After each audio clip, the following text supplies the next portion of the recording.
Eh ben salut à tous, il est 20h15, il est donc l'heure de se retrouver pour cette première vidéo sur Twitch TV en direct. Bon bah pour ceux qui êtes en train de regarder la rediffusion sur internet, bienvenue quand même, bienvenue à vous.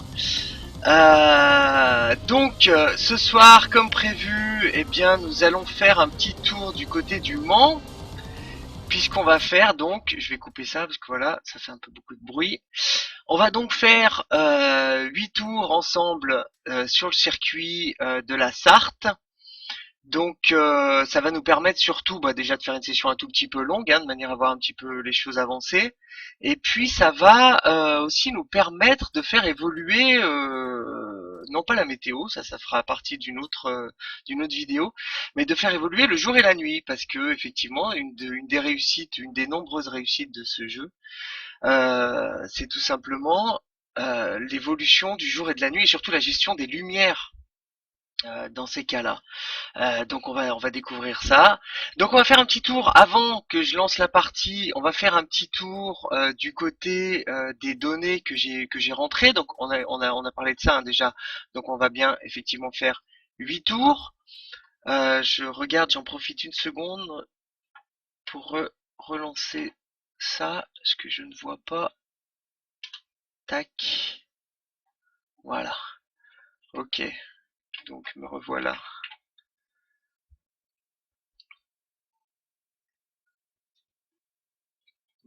Voilà.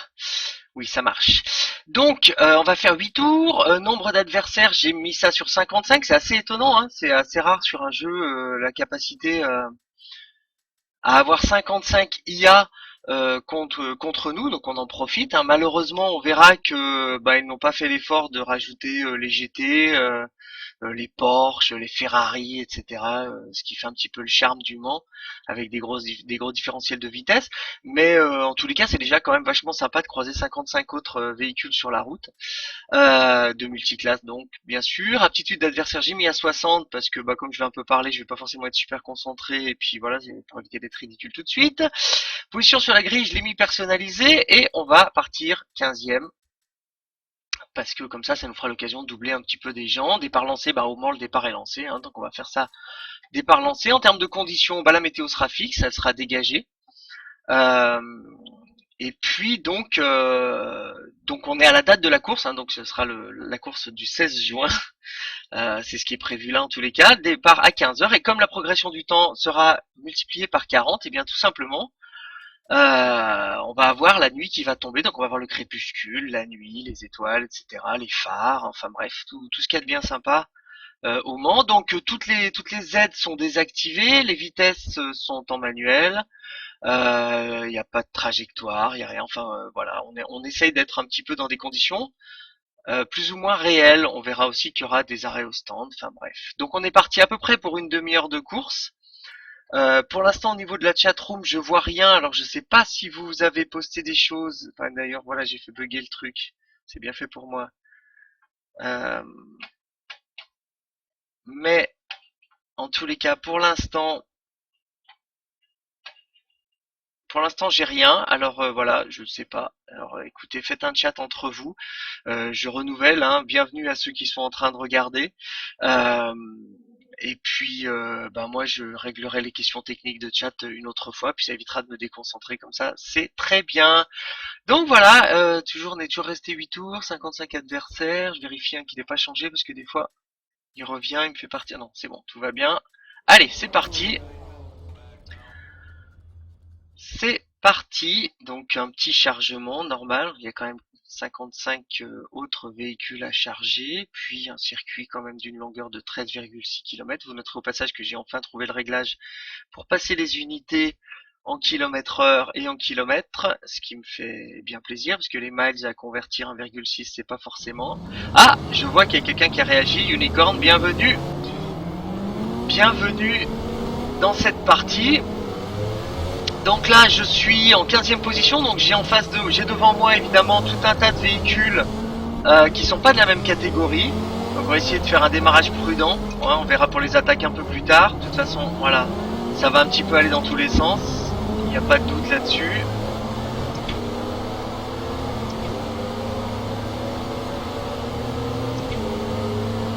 Voilà, hop là, voilà. Donc on va arriver sur la chicane Dunlop. Il va y avoir sûrement un petit peu de grabuge devant. J'ose pas trop porter des attaques tout de suite parce que je sais que l'intelligence artificielle est relativement agressive et surtout imprévisible.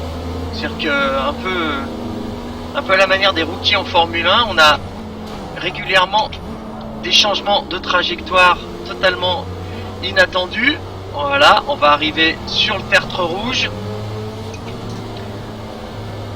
Donc là, les voitures qui sont devant moi ne sont pas de la même catégorie que moi, ne sont pas des LMP1. Ce qui explique un petit peu, là tout de suite on voit le différentiel de vitesse. Donc là on est dans les Hunaudières, 275 km/h. Donc l'Audi, la voiture c'est une Audi R18, hein, R18 TDI. Voilà, 298 de vitesse de pointe. On arrive sur la première chicane, la chicane PlayStation si je ne m'abuse.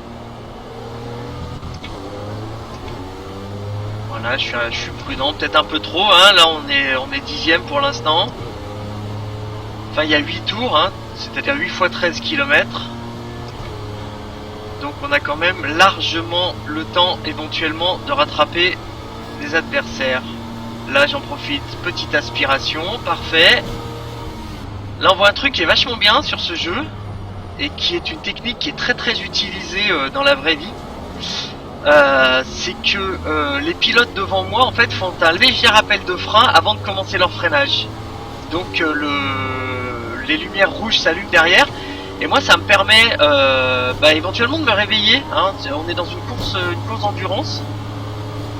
On peut être éventuellement un petit peu bercé par le ronron. Oula.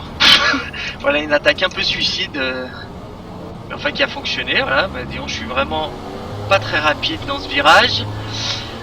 Oui, donc ça permet un petit peu de réveiller déjà et d'éviter de se payer la voiture de devant lorsqu'elle fait un freinage un peu brutal. Et puis il y a un autre avantage, hein, dans la vraie vie, c'est beaucoup utilisé parce que en fait ça fait croire à la voiture derrière vous que vous êtes en train de freiner, donc il a peur, donc il lève le pied, voire même il met un petit coup de frein et ça vous évite d'être attaqué. Oh là, oh là, oh là, oh là. En fait j'ai perdu l'arrière là, donc comme j'ai perdu l'arrière, j'ai relevé légèrement l'accélérateur. Et ce faisant, je me suis tapé le mec de devant. Bon, c'est pas très sympa. C'est la vie. Les dégâts, j'ai mis un certain nombre de dégâts, mais ils n'ont pas d'incidence sur la conduite. Je m'en suis déjà expliqué de ce type de réglage. C'est tout simplement que voilà, ça arrive de faire une petite boulette. Les limites de la simulation, c'est aussi qu'on a envie que la partie dure un peu et qu'on a envie de jouer un peu. Et donc j'enlève les dégâts parce que là voilà, en gros dans la vraie vie, bah voilà, la course est terminée, hein. Donc en fait s'il y a des managers qui avaient l'intention de m'appeler pour rouler dans leur voiture au Mans cette année, bah vous pouvez toujours appeler, mais il me faut encore un tout petit peu de roulage. Il m'arrive encore de faire des petites erreurs. Ok, donc là on arrive dans la dernière chicane, enfin l'avant-dernière chicane pour être précis. On est P7, on est en 7ème position.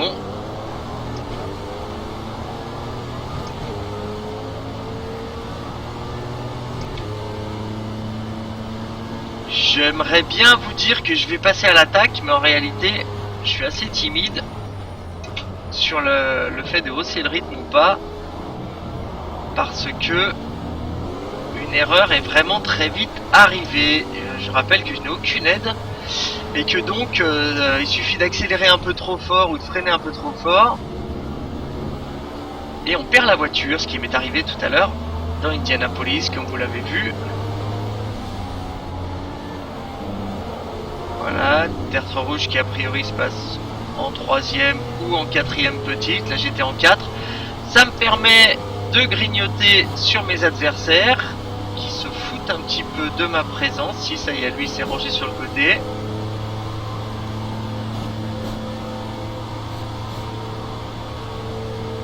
Alors c'est une Audi R18 TDI, donc comme vous l'entendez, elle fait pas beaucoup de bruit, hein. Elle fait un bruit de diesel, elle monte pas beaucoup dans les tours, elle fait un gros bruit. C'est un peu déroutant au début. Dans le jeu, il y a des LMP1 qui sont avec des moteurs essence Atmo. Et ça miaule nettement plus. Pour les amoureux des bruits de moteur, je pense que c'est pour ça qu'ils l'ont fait d'ailleurs. Parce que la marque n'existe pas réellement, enfin je crois pas, moi je la connais pas en tous les cas, à titre personnel. Mais la voiture est très sympa, je l'ai déjà essayé.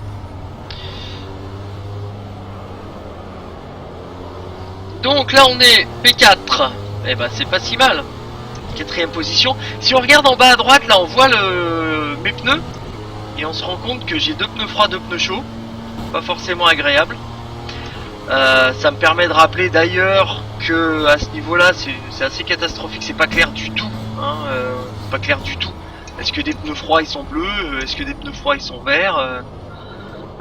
Voilà, ils auraient pu faire un peu mieux. Je dois dire que je suis toujours pas tout à fait sûr de bien interpréter les choses à ce niveau-là. Bref, pas de problème. Alors là, on voit que au 2e tour, le temps étant multiplié par 40, eh ben, la journée avance et on commence à avoir le soleil dans la figure. On voit un très très beau rendu des rayons de soleil à travers les feuillages. Je vais essayer de pas me faire avoir à Indianapolis comme tout à l'heure. Ça demande un tout petit peu de doigté quand même à conduire ces autos. Et donc en parlant, c'est pas forcément évident. Je repensais à Kimi Raikkonen ou Lewis Hamilton qui arrêtent pas de râler à la radio sur leur ingénieur de piste en disant arrêtez de me parler dans les virages. Et c'est assez réel parce qu'en fait c'est assez difficile de se concentrer sur les deux en même temps. Là on va arriver, je vois qu'il y a des gens qui sont arrivés, je vois Angel. J'ai pas bien le temps de regarder. Je vais attendre la prochaine ligne droite correcte pour vous saluer tous. En tous les cas, merci d'être arrivés, merci d'être là. On voit dans mon rétroviseur hein, que j'ai un type qui est un peu énervé. Ici, je suis dans les S-Porsche. J'ai remarqué que les intelligences artificielles n'étaient pas hyper rapides dans les S-Porsche, donc j'en profite pour essayer de me détacher un peu de lui. Là j'ai un repère de freinage qui est à peu près la moitié de l'entrée de la voie des stands. Pour aborder donc cette dernière chicane. Alors là c'est sur des œufs la réaccélération, hein, sinon c'est toupie assuré.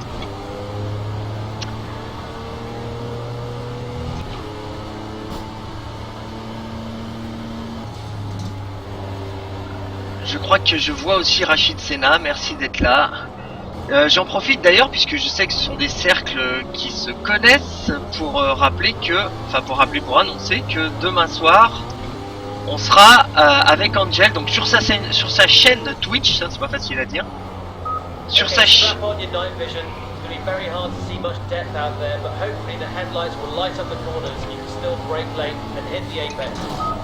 Oula, j'ai un petit peu accroché mon adversaire. Excusez-moi, je me suis interrompu. J'avais mon ingénieur qui me disait que la nuit commençait à tomber et donc que les lumières allaient s'allumer. C'est le cas, hein, on voit mes phares. Donc je disais, je serai sur la chaîne Twitch de Angel demain soir aux alentours de 21 h si tout se passe bien. Moi j'interviendrai pas beaucoup, hein, ce sera son live, mais on va faire une course. On va faire une course avec des vraies personnes au lieu que ce soit avec des intelligences artificielles. Ça peut être assez sympa. Avoir un comportement peut-être un tout petit peu plus fair play. On verra, hein, ça va être une première, donc peut-être on va se heurter à plein de mal de petits problèmes techniques. Mais bon, il n'y a pas de raison. Je crois qu'Angel est un maître en la matière. Il va nous faire ça aux petits oignons. Donc je reviens donc sur cette affaire de nuit qui tombe. Donc là on voit hein, le soleil, je le vois plus. Il doit être au ras de l'horizon. Donc là clairement on est au crépuscule. Là il manquerait plus qu'un petit vent frais pour effectivement me faire sentir complètement au Mans, aux alentours. Allez, là il doit être peut-être 20 h.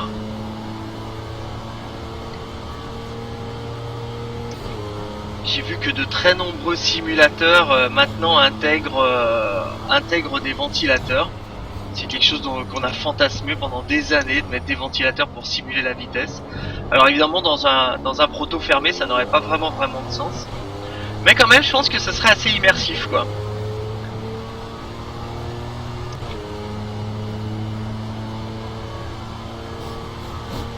Voilà, on voit que le soleil s'est couché, puisqu'il n'y a plus de...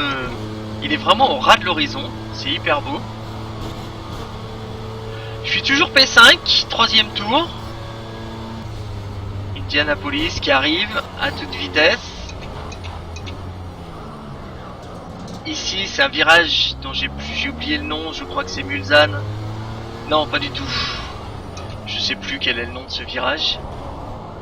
Mais en tous les cas, moi je l'appelle le virage Loïc Duval parce que je sais qu'une année, malheureusement, Loïc Duval s'était mis une boîte à cet endroit-là, me rappelant que bah, même les meilleurs font des boulettes. Ça fait plaisir parce que moi j'en fais beaucoup, ça fait pas de moi quelqu'un de meilleur, mais en tous les cas, c'est rassurant de voir que même les meilleurs pilotes du monde, de temps en temps, font des erreurs. Ah là donc là on a encore eu un petit degré de plus au niveau de la nuit.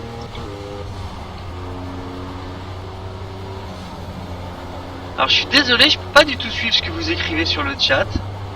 Je le lirai après la course.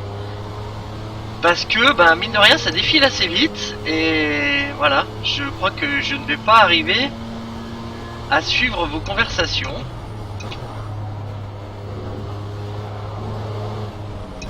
Voilà, fin de ce troisième tour. Là, on voit que la nuit, toujours très prudent sur la réaccélération ici. On voit que la nuit est pratiquement tombée. On voit qu'on commence à voir les premières étoiles dans le ciel. C'est vraiment incroyable. Hein. Ce jeu est vraiment incroyable. Je sais que la plupart de vous qui êtes là derrière votre écran ce soir, vous êtes de mon avis. Sinon, vous ne seriez sûrement pas là. Vous n'êtes pas là que pour mes beaux yeux, mais aussi pour ce très beau travail de développement qui a été fait. Moi, la sensation que ça m'a donné, c'est que pour la première fois, réellement, la physique des véhicules avait été comprise par des développeurs, quoi. Comprise, intégrée, traduite, comme vous voulez, hein. Mais y a jamais rien d'illogique. Je l'ai souvent dit à propos d'Assetto Corsa, qui est un jeu quand même nettement plus confidentiel, hein. Celui-là, on a un jeu vraiment mainstream qui est sorti sur toutes les plateformes. Donc on pourrait s'attendre à un truc un peu grand public, quoi. Et en réalité, bah, on a vraiment quelque chose d'extrêmement cohérent. On n'est jamais surpris par la réaction des voitures. Et lorsqu'on sort, bah, on sait pourquoi. Pour peu qu'on sache à peu près analyser ce qu'on vient de faire. Bah, par exemple, voilà, si on met un peu trop de gaz à la sortie d'une courbe, on perd la voiture. Heureusement, j'ai lâché à temps. Voilà, la nuit mancelle commence à tomber sur cette fin de ligne droite des Hunaudières. Là, cette fois, on est vraiment dans la nuit. Alors, j'ai pas osé dans cette première vidéo rajouter les effets de pluie. Tout simplement parce que j'avais peur que ça saccade. Hein, déjà, on verra selon votre ressenti par rapport à ma bande passante, par rapport à la résolution que j'envoie, etc. Si ça saccade pas trop sans les effets de pluie. Et puis on fera des essais avec les effets de pluie. C'est juste démentiel aussi. Hein. Tout à l'heure, j'ai fait une course à Brands Hatch dans une Audi sous une pluie battante, une Audi R8. Bah, je pense que même la réalité c'est moins chouette, quoi. Alors j'exagère, mais je veux dire c'était vraiment incroyable. Et puis une voiture parfaitement maîtrisable quand elle se met en glisse, hein. Il suffit d'entretenir la glisse au gaz ou en lâchant légèrement. C'est assez exceptionnel. Là il fait complètement nuit noire. Je peux pas m'empêcher de penser à Rockefeller quand je suis dans cette partie du circuit et qui fait nuit. Le pilote allemand, si je ne m'abuse, qui s'était mis une cartouche, je crois qu'il y a 2 ans ou 3 ans, une cartouche absolument invraisemblable. Moi j'ai cru qu'on n'allait jamais retrouver ne serait-ce qu'un petit doigt de pied, tant la voiture était complètement détruite. Donc là, mon ingénieur de piste avec son tact habituel est juste en train de me dire que je suis en retard de 7 secondes sur la voiture de devant, pour m'expliquer que je ne vais pas assez vite. ça c'est sûr que je vais pas assez vite, hein. Je blablate un peu trop pour aller vite.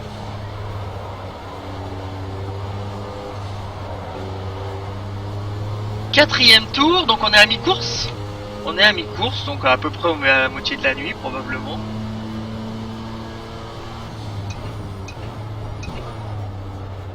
Et là, c'est là que, bon, c'est vrai que j'ai beaucoup parlé, la course commence à être un peu longue, mais de rien, j'ai déjà fait 4 fois 13 km. C'est pas si mal déjà. Et c'est là que les repères de freinage commencent à devenir vraiment intéressants, et la technique en fait, de réussir à appliquer systématiquement, je freine au même endroit, je lève au même endroit. C'est pas forcément une technique, on va dire, ultra sprint, hein, je suis pas à l'attaque. Par contre, j'essaye de reproduire presque mécaniquement tous les tours, les mêmes gestes, les mêmes trajectoires, parce que en fait tout simplement quand je vais être un peu plus fatigué, quand je vais être un peu moins concentré, et là le moins qu'on puisse dire c'est que je suis pas hyper concentré, et ben c'est ce qui va me sauver tout simplement, c'est ce qui va me permettre de pouvoir passer. J'avais un prof de pilotage qui me disait ça, qui me disait la technique, il me reste 2 tours de carburant, rentrer au prochain tour, ouais, bah, pas de problème, on va rentrer au centre. Ce prof me disait donc la technique c'est ce qui reste quand on est fatigué, donc c'est hyper important. Il y a le cœur, il y a l'envie, il y a la motivation, il y a l'implication, mais il y a aussi tout simplement la technique, toute bête et méchante, tout ce qui est freinage dégressif, tout ce qui est bonne trajectoire, etc. pour que on puisse se reposer dessus lorsqu'on commence à être un peu naze ou moins concentré.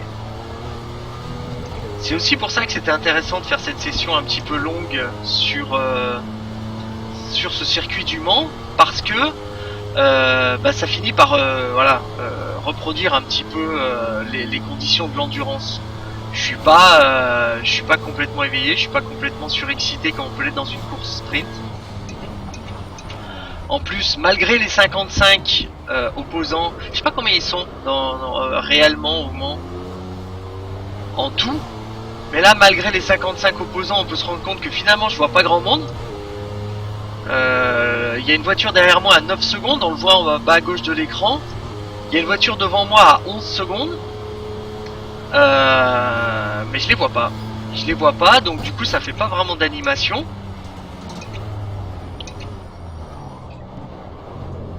J'adore les Frankie Queen. Ça fait pas vraiment d'animation et donc ça peut complètement faire baisser la tension.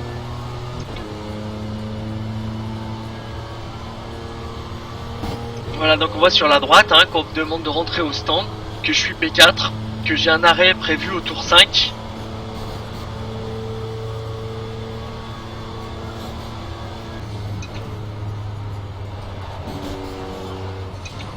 Là, je sais jamais trop si il faut rentrer dans Indianapolis avec un léger coup de frein avant ou si c'est simplement un roue libre qui suffit. Arnage, je crois que c'est le virage le plus long du circuit. Et là, on voit l'aube. On voit l'aube. Alors, c'est ce que je disais dans une précédente vidéo. Moi, mon rêve, ce serait que les développeurs intègrent des petites animations. Oui, box, pas de problème. Des petites animations, là, vraiment, là, dans la Sarthe, à 6h du matin, on aurait tellement envie de voir un petit lapin traverser la route. Enfin, moi, en tous les cas. Des petits lapins, j'en vois tout le temps vers chez moi, mais jamais quand je fais les 24 heures du Mans. Alors, donc, on va surveiller cette entrée des stands. On en a parlé tout à l'heure, puisque c'est mon repère de freinage à la prochaine chicane. Donc c'est une entrée des stands qui est un peu tricky, il faut pas arriver trop fort. Bah voilà, la preuve, j'ai failli la rater. Parce qu'il y a vraiment un gros angle. Hop, voilà, il y a une grosse chicane à l'entrée. Ensuite on traverse un bout pour de nouveau une chicane. Donc là l'ordinateur va prendre le relais, voilà, ça y est, c'est fait. Donc on voit que je peux modifier ma stratégie d'arrêt au stand. Il y a des valeurs enregistrées, je peux changer de pilote ou je peux fermer. Donc tiens, j'en profite, je vais enlever, j'ai la souris qui est en plein milieu là, je la dégage. Donc là je pourrais tout à fait, donc là il me met à l'intérieur de la voiture pendant qu'ils sont en train de faire les différents services. Je pourrais changer la pression de mes pneus par exemple, ou choisir de mettre des pneus plus tendres, plus durs. Je pourrais aussi jouer sur la quantité d'essence embarquée, réembarquée au ravitaillement. En fait, En fait, pardon, je lisais un peu, j'essayais de lire le chat. En fait, j'ai pas touché ça parce que la dernière fois que j'ai touché mon changement de stratégie au stand, je suis reparti, j'avais pas d'essence. Donc, comme j'avais pas envie que ça m'arrive au milieu du live, le ridicule tue pas, j'aurais survécu, mais enfin quand même. Voilà, donc là on est au 6ème tour, hein, donc la course est presque terminée.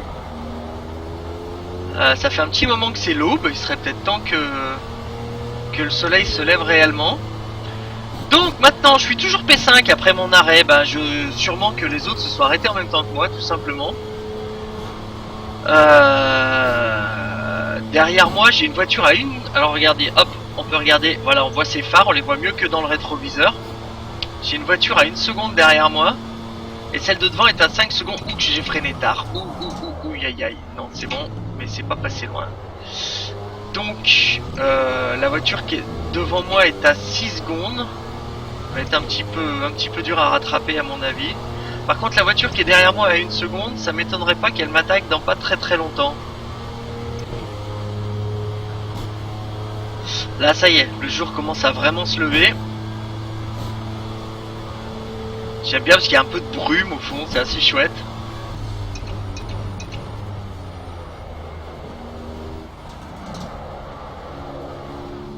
Là aussi, il faut être prudent sur l'accélérateur parce que vraiment à cet endroit-là, la voiture ne demande qu'une chose, c'est à nous échapper.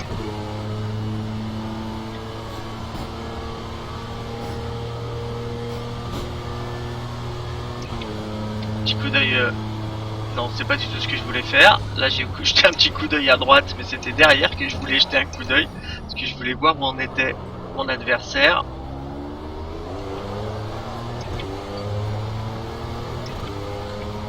Ouais, il est toujours là-bas. Alors, évidemment, maintenant, il n'y a plus les phares, donc je le vois un tout petit peu moins bien.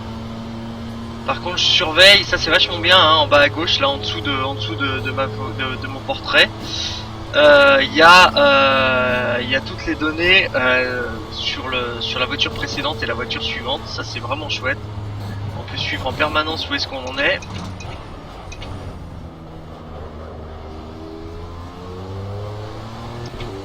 Tac, allez de nouveau harnage pour l'avant-dernière fois.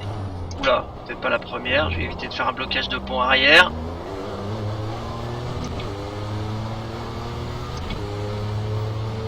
C'est relancé. Là on va arriver sur un virage qui est vraiment piégeux parce que c'est c'est un vrai virage en fait, c'est pas une simple courbe, étant donné qu'on enchaîne tout un tas de S, hein, c'est les virages Porsche. On a l'impression qu'ils se ressemblent tous, mais il faut se méfier parce que ce premier là, il impose vraiment un vrai freinage, sinon c'est dehors immédiatement. Ouais, là j'étais un tout petit peu optimiste, mais c'est passé, il n'y a pas de souci. Les vibreurs sont très désagréables à prendre, hein. Faut pas toucher les vibreurs parce qu'on se fait immédiatement jeter.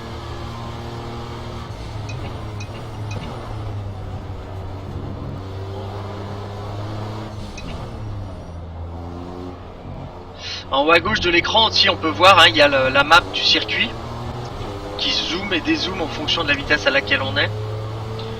La voiture, le point rouge c'est la voiture qui me précède et la voiture verte, et le point vert c'est la voiture qui me suit. Bon, c'est des choses qu'on n'a pas trop le temps d'analyser en fait, hein, quand on est, voilà.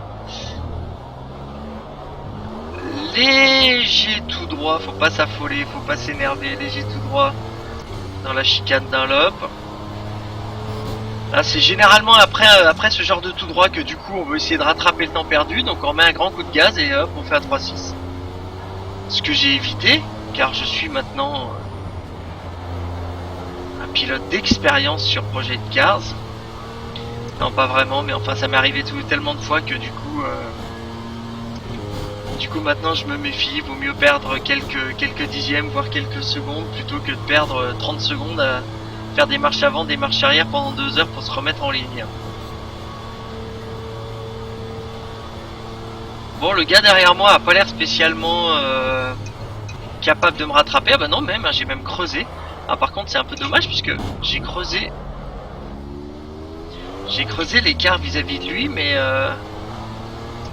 Par contre, j'ai pas du tout comblé l'écart vis-à-vis de la voiture qui est devant moi. Et du coup, je pense qu'on reverra pas de voiture d'ici la fin de course. Alors ça c'est totalement aléatoire et fluctuant, hein. Il faut savoir que ce type de session là de 8 tours sur au Mans, j'en ai déjà fait plusieurs, parce que j'adore. Ça m'est arrivé de recroiser beaucoup plus de véhicules. Là on a juste pas trop de bol. Enfin bon, ça change pas grand chose en même temps, mais...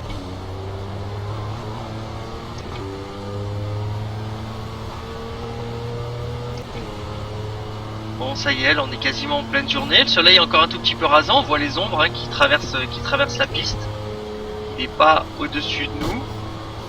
On est censé être au 15 juin, donc on est presque en été.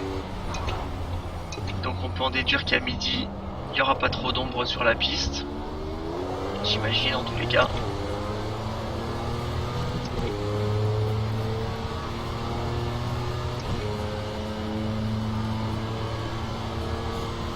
Une succession de courbes qui sont à fond. En tous les cas en LMP1 elles sont à fond. Avec tous les appuis aérodynamiques contre ces voitures.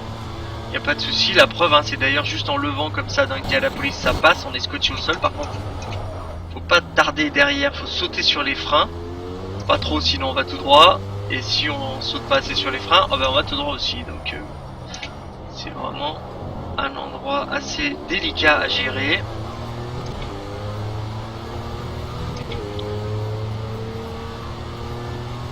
C'est pareil, je l'ai dit dans une précédente vidéo, mais c'est parce que c'est précisément ce qui me manque moi dans ce genre de jeu. C'est pas normal de ne voir aucune voiture arrêtée sur le bord, des gens en panne, des gens qui font des têtes à queue, des choses comme ça. Alors ça se voit davantage, hein. L'IA fait des erreurs lorsque là il se trouve qu'on est au Mans, donc 13 km de circuit, statistiquement il y a moins de chances de tomber sur quelqu'un. Sur les circuits plus petits, les IA font des erreurs. Hein. Il y a des capots qui volent, il y a des choses comme ça. À ce titre, d'ailleurs, c'est vachement plus rigolo de jouer. C'est ce qu'on fera demain, je vous le rappelle, sur le Twitch d'Angel. Vous recherchez sa chaîne, pour ceux qui la connaissent pas, hein, Angel038. Vous le trouvez sous ce nom-là, soit sur YouTube, soit sur Twitch.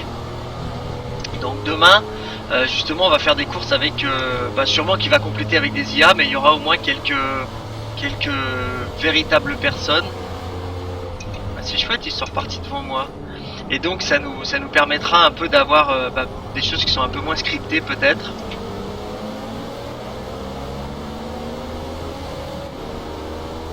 Ils me terrorisent un peu hein, à dépasser parce qu'ils sont capables de... Là on est plutôt sur la fin de course, j'ai pas du tout envie. Voilà. Qu'il nous arrive une embrouille. Ce qui est dingue, c'est qu'en fait on est à côté d'eux. A priori dans la vraie vie, le pilote doit nous avoir vus. Là ils s'en foutent un peu. Ils ont tendance à prendre un peu leur trajectoire. En fait ils finissent par nous voir, mais il faut rester 2 heures derrière. On a un peu de choses à faire. Je suis un peu passé en jouant des épaules là.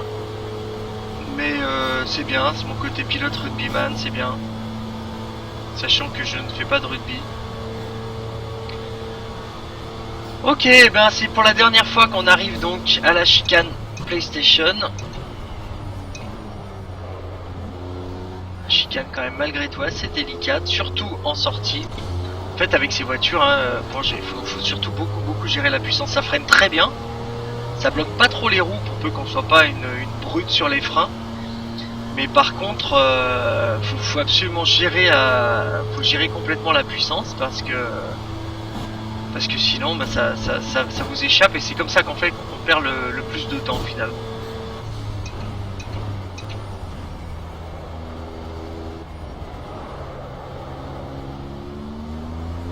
Voilà, un peu de sous-régime en sortie.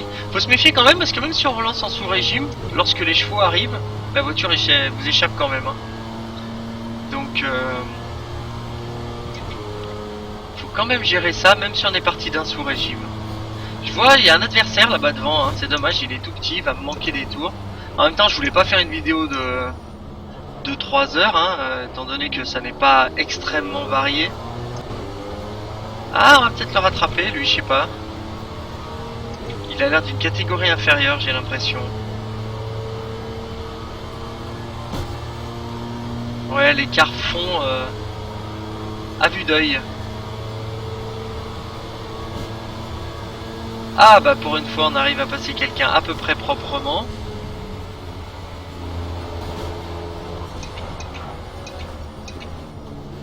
Oula, mais j'ai une LMP1 dans les fesses là qui... Il y a fort à parier qu'il me tente une attaque de sauvage avant la fin de la course. Tiens d'ailleurs c'est ce que me dit mon ingénieur de piste. Il m'avertit de la présence de cet adversaire, il me dit bloque les trajectoires. Ouais bah surtout s'il est retardataire. Oh là là, oh là là, oh là là mon Pierrot. Ah bah voilà. Il a bien joué, remarquez hein. Il a profité du fait qu'on rattrape les retardataires. Bon du coup je suis un peu énervé, donc du coup je vais peut-être un petit peu être agressif aussi. Ouais, exact.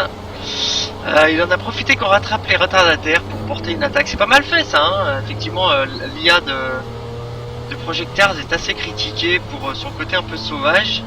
Mais il y a quand même des trucs qui sont assez rigolos. Enfin bon, en même temps c'est pas le premier jeu qui est capable de faire des belles attaques. Et ben voilà, donc on arrive au terme de ces 24 heures réduites à une petite demi-heure.